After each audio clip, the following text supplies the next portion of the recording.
अब मेरे कांग्रेस के साथी कहते हैं कि केवल बजट केवल अमीरों के लिए।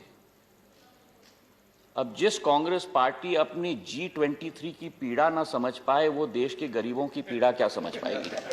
2013-14 में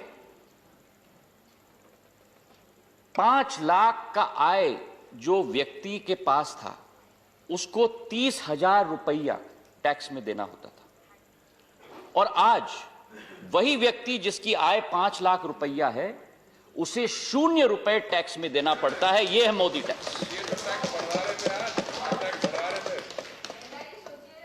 75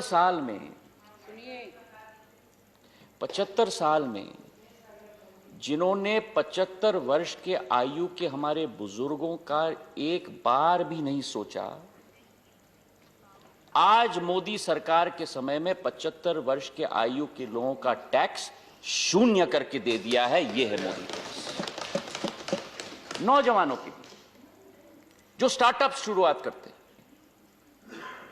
उनको 1 साल की रियायत दी गई थी, उस रियायत को 1 साल और बढ़ाया है। यह है मोदी टैक्स।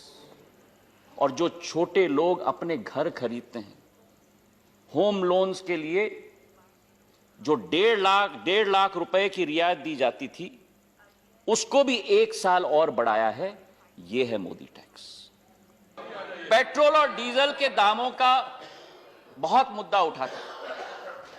यह असलियत है कि दामें बढ़े हैं, पर यह असलियत भी है कि जो बढ़ोतरी हुई है उसका बंटवारा क्या हुआ है। लोगों के आंखों में धूल झोंकने की भी सीमा होती है। आज जो पेट्रोल और डीजल के दाम,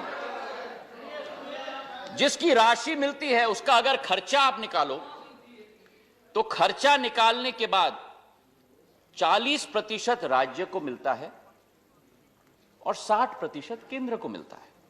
वित्त मंत्री जी यहां बैठी हुई हैं, अगर मेरे आंकड़ों में कोई गलती हो तो जरूर मुझे सही करें।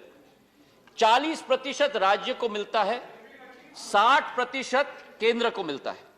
लेकिन जो 60% केंद्र को मिलता है, उसमें से भी फाइनेंस कमीशन के नियम के अंतर्गत 42% दोबारा राज्य को जाता है। तो असलियत यह है कि राज्य को 40% नहीं मिलता सभापति महोदय, राज्य को उस राशि का 64% मिलता है और केंद्र को केवल 36%। और आज जो दुहाई दी जाती है पेट्रोल और डीजल के दाम का, क्यों नहीं विपक्ष अपने राज्यों में पेट्रोल और डीजल का दाम क्यों नहीं कम करते? अपने शहर का क्यों नहीं कम करते? महाराष्ट्र में तो सबसे बड़ा दाम है ऑनरेबल मेंबर पेट्रोल और डीजल का।